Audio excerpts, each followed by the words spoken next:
Live from the Below the Yellow Line studio, it's the Below the Yellow Line podcast. Hello everybody, and welcome back to the Below the Yellow Line podcast. It's been a string of guests in the recent days, and today we have one that is a little more near and dear to my heart as it comes a little more from home. So, Mr. Mooney, if you would, go ahead and introduce yourself. Well, Mooney Starr, Batesville Motor Speedway in Batesville, Arkansas. Good to be on here today. Glad to have you on, sir. I want to know, because it feels like a lot of track owners, especially short track owners across the country, when you go and hear their story, and it seems to be the same for you as well. You've been in the business for, decades now. Just how did you get into it, and how have you been able to stay in it for so long? What really makes you enjoy it so much? Well, number one, you have to do what you said. You have to enjoy it to be in this business, because there's good nights and bad nights financially, and good nights and bad nights racers tell you what they think. So, but that's just part of the business. This is it's just adrenaline rush. It's like people that go to the lake and ski. They love it. These people plan a hunting trip for 3 months that they're going to go kill a big deer in Wyoming, and none of that interests me. Speed, cars, noise. I love racing. I love them. See them 3-4 wide. I don't care if they're running 20 mile an hour, as long as it's a good race and racing 2 and 3 wide. So, yeah, I've been in it. This is my 31st year to own this racetrack. And today's world, that's like, I'm probably one of the oldest left, because you hear tracks go in and out every year just about.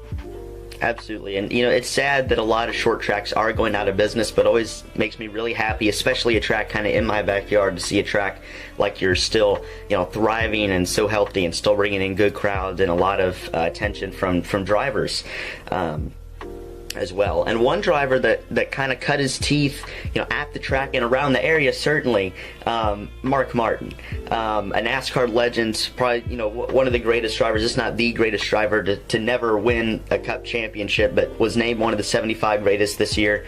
What does it mean for you, especially as the owner, as the promoter of the track? And I'm sure it draws in a lot of extra eyeballs to have somebody like Mark, from that track and from that general home area.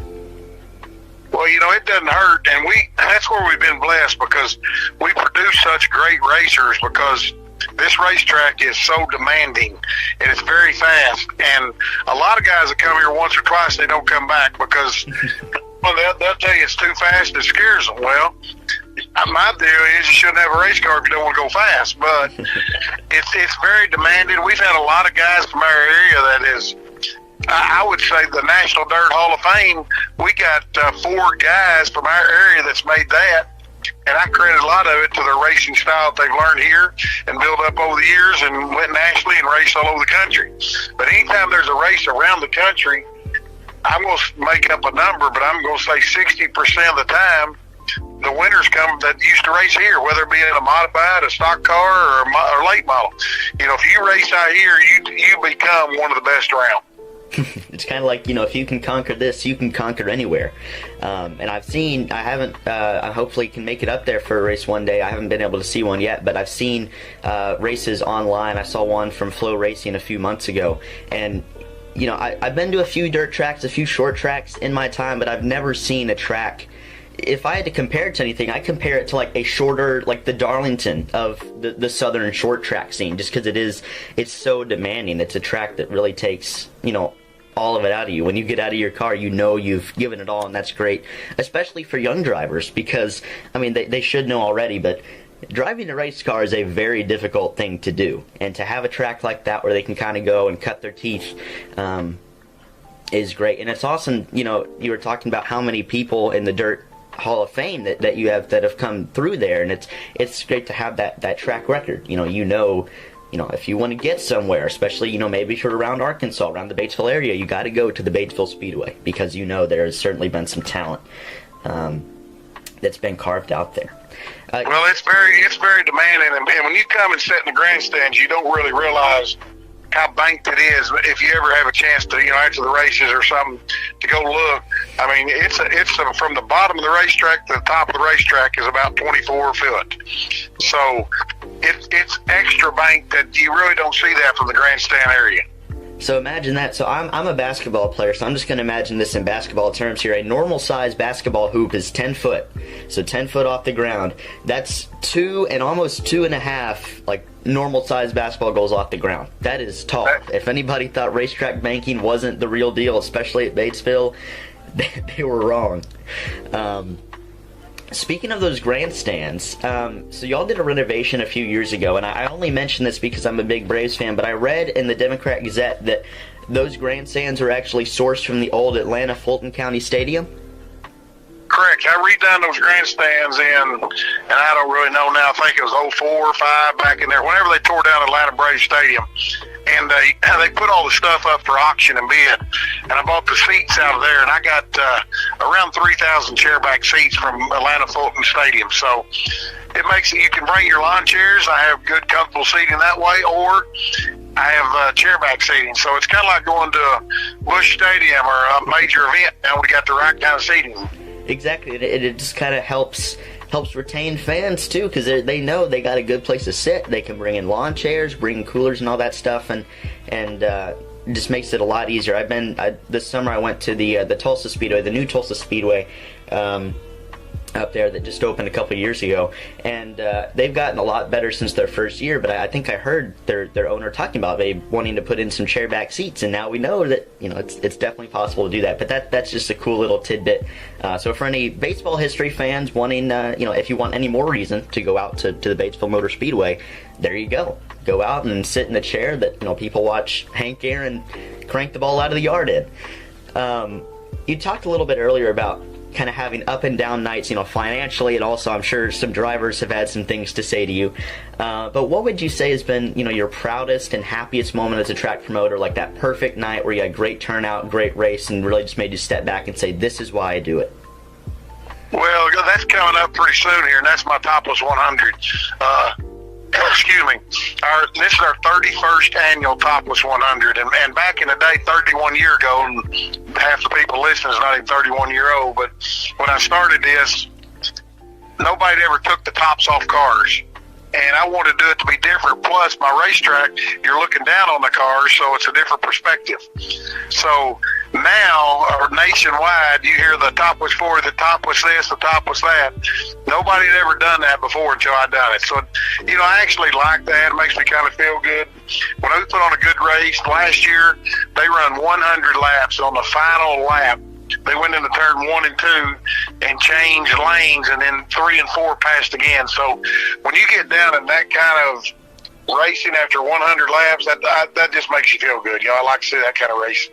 Absolutely. That's the kind of stuff you go, that's the kind of stuff you pay admission for. It must be so cool, speaking of the topless aspect, to see, you can, most of the time, especially in the cars that they race at short tracks, you can kind of see the driver working, but when you're looking down, like you are at Batesville, you can kind of see the driver working and, maybe shifting on restarts or whatever they're doing. You can really see them driving the car, especially late, getting to see those last lap passes, those crossover moves, and kind of the stuff that we all dream about doing, when we're little and wanting to be a race car driver.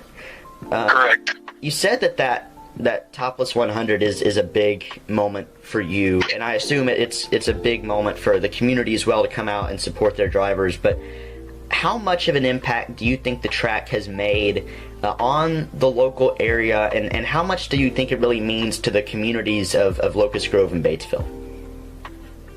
Well, I'm not the economic development committee, but it's absolutely phenomenal, because there's not a motel room. You can't ever get a motel here. We usually fill up most of Searcy, and that's 45 mile away.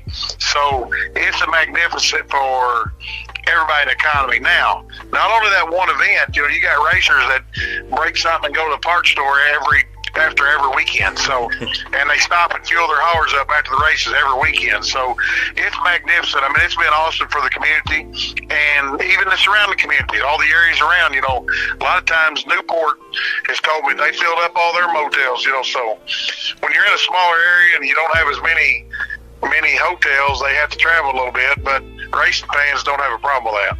I think that's what makes some of these smaller short tracks, especially the ones like yours that have such great racing, that's what makes it so important to me, at least, to do stuff like this, do interviews and try to get the word out about them, because they do, even if you're not seeing their name on Sports Center or on, the Fox Sports or whatever it is, they still do mean a lot, both economically and, emotionally. And I mean, there are drivers, I'm sure, that have been, racing at Batesville for generations, and so many stories. So it's really cool to hear of tracks like yours, especially, in some smaller areas. I mean, Arkansas, I know this, it is a small state. It is a family community state. I mean, we still got millions of people, but it's a lot of small, dotted dot on a map towns, and it's so cool to hear of tracks like yours that kind of help bring a lot of people together, and especially have a great economic impact on the surrounding areas, because I'm sure that's a time that I know you look forward to, is it's kind of your flagship race, your Daytona 500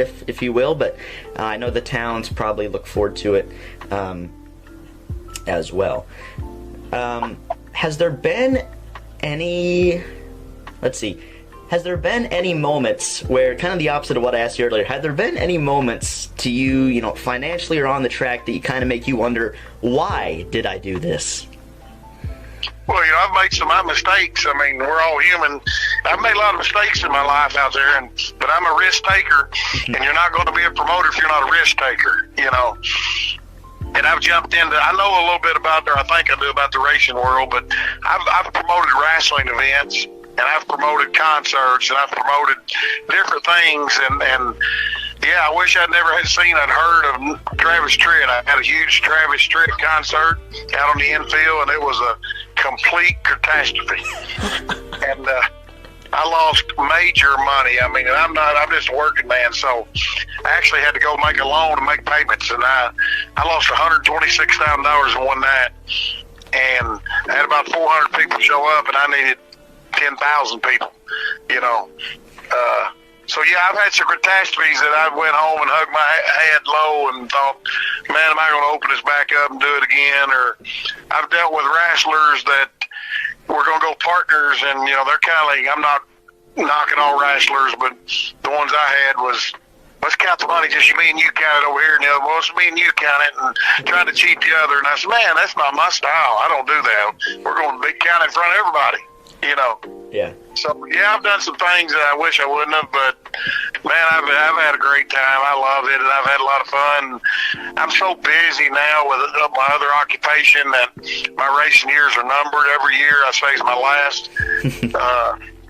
But the right guy hadn't come along. I had a guy a couple years ago wanted to buy my place, but he wanted to just run once a month. He said, I'm going to race 6 times a year, and that's it. Man, that'll kill their local guys for racing. He just want to have big events, and I'm not saying that won't work, but I want to take care of my local guys. I want to give them somewhere to go every weekend, Absolutely. Well, it sounds like you're a lot better of a promoter, and also just a lot better of a man than a lot of promoters used to be. There's a great story about the Blackwell brothers, Tom and Pete, who used to own the Greenville Pickens Speedway, and how they didn't pay a contractor once for building a fence, and that contractor actually broke into the ticket office after a race, held him at gunpoint, took the money he was owed, and then left. So it sounds like you're not cheating anybody, and that's good. But track owners have certainly evolved, especially short track owners have certainly evolved in terms of morality, it seems, since the 50s and 60s and 70s. Well, thank you so much for coming on the show. One last thing here before I let you go. Just tell everybody, the address of the track, maybe where they can go online to connect with it, and how they can get out there and see some great racing. Well, that's BatesvilleMotorSpeedway.com is our webpage, but I think very few people use the web anymore. They go to Facebook. So go to our Facebook page. I'm not a Facebooker, but my wife keeps up with it and answers people pretty quickly and keeps all the information, keeps the winners' pictures, keeps upcoming events. We keep it posted. We're actually in Locust Grove, Arkansas, which is 7 miles outside of Batesville, between Batesville and Heber Springs. You can't miss us because we're in the city limits of Locust Grove, and the only thing there is us. So there's nothing else. You ain't going to drive past us. We race every Saturday night. We have the special events about once every 6 weeks, and they're usually a 2 or 3 day show. We race Thursday, Friday, Saturday, or Friday and Saturday. But yeah, if you've never been, it's a great place. Father and son, I always say it's a great place for a father and son to come to become friends. It's a good place to hang out, and you and your dad have a good time together. I can't wait to make it up there. And also, you know, Arkansas, it's the natural state, and it's not necessarily the most exciting drive up there, I would say, but hey, it's still a pretty nice drive up there compared to most other places. So, and you can also go to Mark Martin Ford, get yourself a new, I mean, I'm a Chevy guy, so I'm not going to promote the Ford brand too much, but, you know, if you're into Fords for whatever reason, you can go check that out. And he's up there sometimes. Got to meet him a few years ago. Great man, Mark Martin is. But go check out the Batesville Motor Speedway, especially that Topless 100. I'll be trying to check that out if I can. Always a good time. So, Mr. Mooney, thank you so much for coming on the show, and wish you all the best of luck this year at Batesville Motor Speedway. All right, thank you. Appreciate it. Have a good day. You too.